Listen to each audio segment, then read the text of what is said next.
भयग्रस्त हो गए हैं वैसा बन जाए। मैं आपको चेतना देना चाहता हूं, चेतना देता हूं। हर बार चुनौतियां आती है, उसका सामना करता हूं। मैं केवल एक ही आवाज के साथ आपके बीच में खड़ा होता हूं कि यदि इस समय भी सूर्य के बीच में बादल आ जाएंगे, इस समय भी वापस हम मानसिक रूप से रूबरू हो जाएंगे, इस समय भी वापस हम कमजोर हो जाएंगे, यदि हम साधनों को समर्पित नहीं हो सकेंगे, तो आने वाला देश 47 के बाद शरीर से तो स्वतंत्र हो गया है और मानसिक रूप से स्वतंत्र नहीं हो सकेगा। आने वाला देश फिर उसी प्रकार से भयग्रस्त रहेगा, इसी प्रकार से हिंसाएं होती रहेंगी, इसी प्रकार से मानसिक तनाव होता रहेगा और कोई नेता उन मानसिक तनावों को दूर करके सही अर्थ में मंत्री नहीं कहला सकेगा। कोई गुरु भी ऐसा नहीं कर सकेगा क्योंकि मानसिक तनावों को दूर कर सकेगा। मानसिक और शारीरिक तनाव, चिंताएं, परेशानियां, इन सबको दूर करने के लिए तो आप स्वयं अपने आप में विस्फोट हैं। आवश्यकता है कि उसमें कुछ एक बलिदा लगाया जाए, जलाया जाए, एक चेतना दी जाए, एक एहसास करवाया जाए कि तुम भेड़ नहीं हो, ये एहसास करवाया जाए कि तुम सिंहों के यहाँ उत्पन्न हो और अपने आप में शेर हो।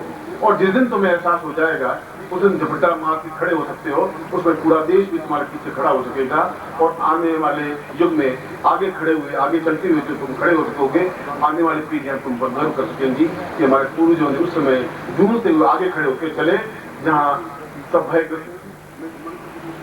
मैं जानता हूँ कि मंत्री या दूसरे लोग आते हुए कभी कभी उच्च कोटि के धार्मिक नौमी घबराते हैं कि लोग क्या कहेंगे, मेरी छवि का क्या होगा, लोग कहेंगे ये तो साधु बन गया है, धार्मिक लोगों में चला गया है। मगर पिछली बार भी जिस प्रकार से वो आए इस बार भी आए, इस बात का एहसास है कि उनके अंदर एक क्रांति चेतना है, इस बात का एहसास है कि उनमें शर्म झिझक नहीं है कि लोग क्या कहेंगे, मेरी छवि को क्या होगा। ऐसे लोग एक नहीं, ऐसे अगर 20, 25, 50 लोग भी होंगे, ऐसे अगर मुट्ठी भर लोग, ऐसे साधक भी होंगे, तो देश मानसिक रूप से गुलाम हो ही नहीं सकता, संभव भी नहीं। और जैसा कि मैंने प्रारंभ में बताया, ये 4 दिन मेरे दिन है ही नहीं। ये गुरु पूर्णिमा शब्द तो था,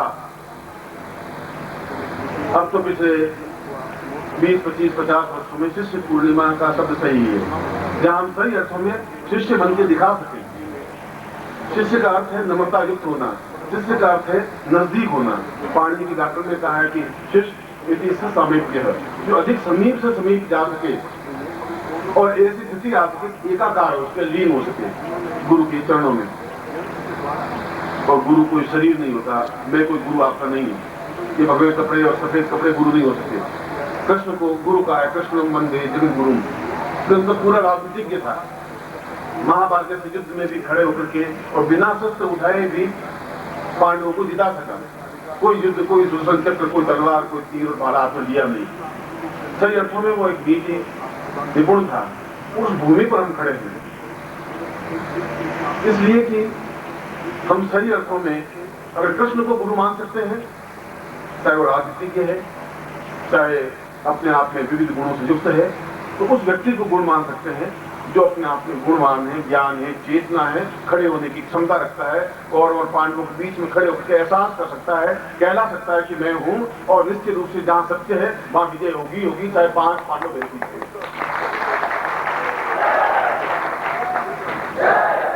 मैं भीड़ जुटा सकता हूं। आप कल सत्यवीर सक्सेना यहाँ थोड़ा कह रहे कि फ्री लंगर होगा आज से और जो भी चाहे भोजन करें, तो परसों आप देख लीजिए 10,000 गुना भीड़ ज्यादा हो जाएगी। जितनी भी सत्यवीर सक्सेना कहेगा कि आप मुझे 2 लाख भीड़ कर दीजिए, अखबारों में छाप दीजिए, लंगर फ्री है, कोई भी आ सकता है, उसमें कहीं कोई मंत्र जाप करने की तुम्हें जरूरत है ही नहीं। आपको देख लीजिए कि पानीपत के लोग थोड़े होंगे, 10,000 गुना लोग इकट्ठे हो जाएंगे, मगर उससे क्या हो सकेगा। लंगर में भोजन करने वाले मोती नहीं चुन सकते, उनको तो मान सकते तैरने वाले ही मोती चुनते हैं, उन्हीं को अंश कहा जाता है, चाहे बहुत कम प्राप्त हो सके। जब सीता की खोज करने के लिए हनुमान, नील और सुग्रीव और सब लोग गए, तो सुग्रीव ने कहा मैं बहुत वृद्ध हो गया हूं, मैं तो इस समुद्र को फैलान नहीं सकता। नंदी ने कहा कि मुझे क्षमता नहीं है। मैं जामन समझदार था, उसने कहा कि हनुमान तुम बालक हो, मगर मैं तुम्हें जानूं तुम्हारे अंदर क्या चेतना, क्या आग है, तुम एक झपाटे में छलांग लगा सकते हो, उस किनारे पर पहुंच सकते हो। और हनुमान ने वह कार्य कर दिखाया जो कुछ इतिहास की वस्तु बन गई। मैं भी तुम्हारे अंदर की उस आग को जानता हूँ, तुम उससे जुड़े हो इस बात को जानता हूँ। शायद तुम अपने आप को जितना नहीं जानते उससे मैं ज्यादा आपको जानता हूँ। और आपके अंदर जो कुछ है उसका विस्फोट करने के लिए ही मैंने आपको आमंत्रित किया है। इन 4 दिनों में मैं आपको उस जगह पहुंचा देना चाहता हूं जहां पहुंचाना चाहता हूं।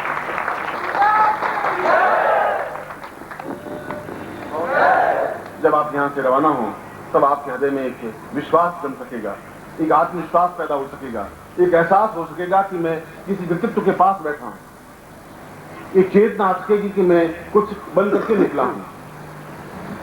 और ये चेतना पैदा करने के लिए इस शिष्य पूर्णिमा के अवसर पर इस स्थान पर जहां हम सब एकत्र हुए हैं, पूरे आनंद, उल्लास, उमंग और चेतना, जोश और क्षमता के साथ में, और पूरे समर्पित शिष्य होते हुए, भीड़ बनते हुए नहीं, गुलाम बनते हुए नहीं, दास बनते हुए नहीं, अपने मस्तिष्क के उन तो 300 साल के अंदर जो कुछ लिखा हुआ है जाले जम गए, और जहां केवल पिछले 100 साल में यही दबाव डाला गया है कि तुम कुछ कर नहीं सकते, भारतीय कुछ नहीं कर सकते, भारतीय में क्षमता है ही नहीं।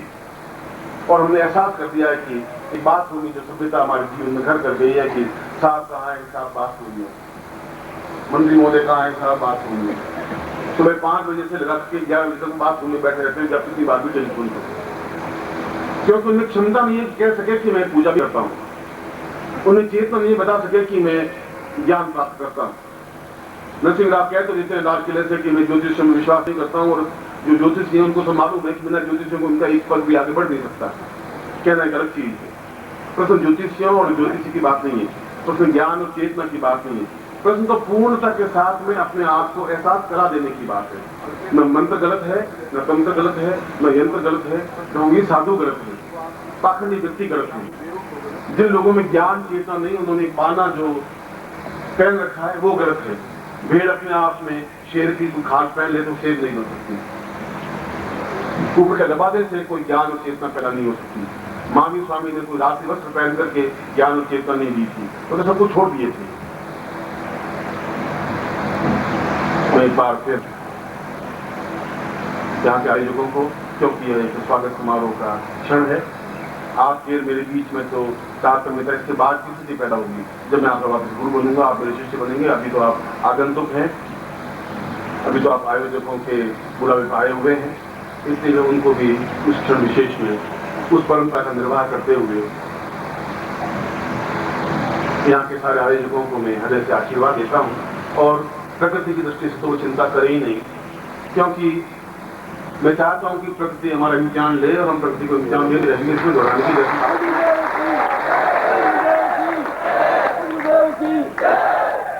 प्रकृति छोटी सी बात, ज्यादा से ज्यादा 5-7 बूंदे बरसा के रह जाएगी, करेगी क्या? थोड़ी करिश्मा कर देगी, थोड़ा ओवरला कर देगी। इससे हमें घबराने के हम जिंदगी में ऐसे कैसे बढ़ सकेंगे? आने दीजिए, मुंह से धार वर्षा होगी, तुम बीतते हुए भी साधना करते रहेंगे, चिंता भी कर सकते हो, संभव ही नहीं है। इंद्र में इतनी क्षमता नहीं है कि हमारे सामने कम करके खड़ा हो सके, इसलिए उसमें इंद्र पहुंचता नहीं है।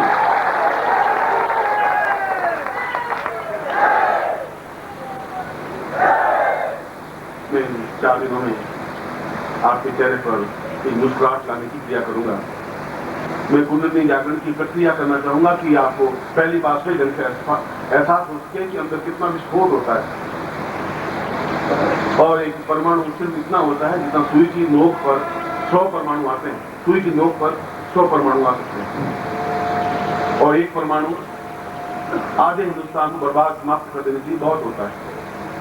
और परमाणु का उपयोग करें तो पूरा आधे से ज्यादा रेगिस्तान हरा भरा बन सकता है, जमीन में से पानी का पोता फूल करके निकाला जा सकता है। यह तो अणु और परमाणु का किस प्रकार से उपयोग किया जाए, आपके अंदर भी जो अणु है उनका किस प्रकार से विस्फोट किया जाता है पुनर्नवी के जागरण के माध्यम से, चेतना के माध्यम से, ये इन 4 दिनों की प्रक्रिया है जहां मैं आपको साधनाएं समझाऊंगा, जहां मैं समझाऊंगा कि आज के युग में भी हम अंदर से पूर्ण रूप से ध्यानस्थ हो सकते हैं, जहां समझाऊंगा कि चेहरे पर किस प्रकार से हम लाखों लोगों के आंसुओं को पहुंच करके उनके चेहरों को मुस्कुराहट ला सकते हैं,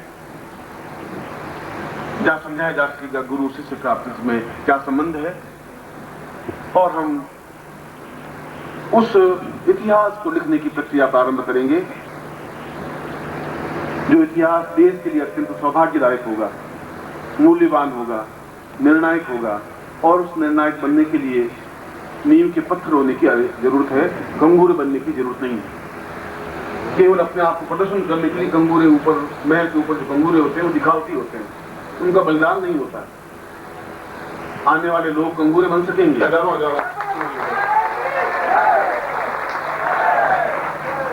और ऐसा होगा आकाश में उस बृहस्पति पर 5-6 खंड आकर के टकराए, उस गुरु पर टकराने से कुछ होगा ही नहीं। खंडों को मूर्खता है, उनको पता ही नहीं है। ऐसे धूमकेतु उससे पहले कई बार आ चुके, गुरु से टकरा चुके। उस गुरु ग्रह से क्यों टकरा रहे हैं मुझे मालूम नहीं, पर टकराने दीजिए। और जो भी टकराए वो टकराए गुरु से। अगर गुरु में क्षमता होगी तो गुरु का कोई कुछ वो धूमकेतु विश्वास बात बात नहीं सकते। मैं एक बात सुना, यदि वो चाहते हैं कि अगली बार यहाँ आयोजन हो तो सक्सेना जी के मुंह से काम नहीं चलेगा, मंत्री जी के मुंह से कहे हुए शब्दों से भी काम नहीं चलेगा।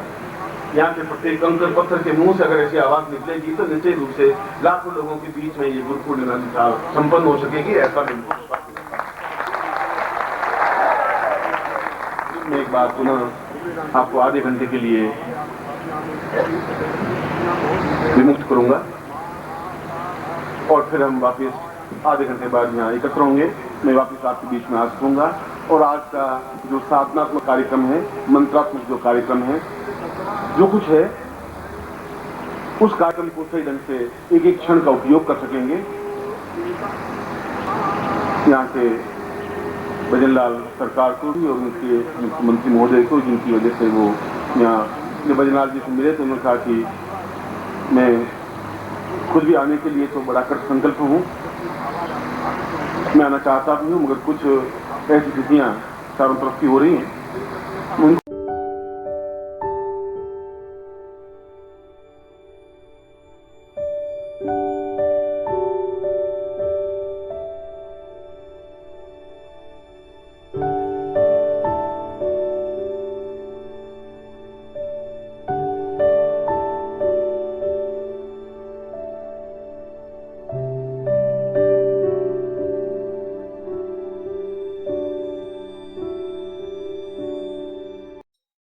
ओम परम तत्वाय नारायणाय गुरुभ्यो नमः।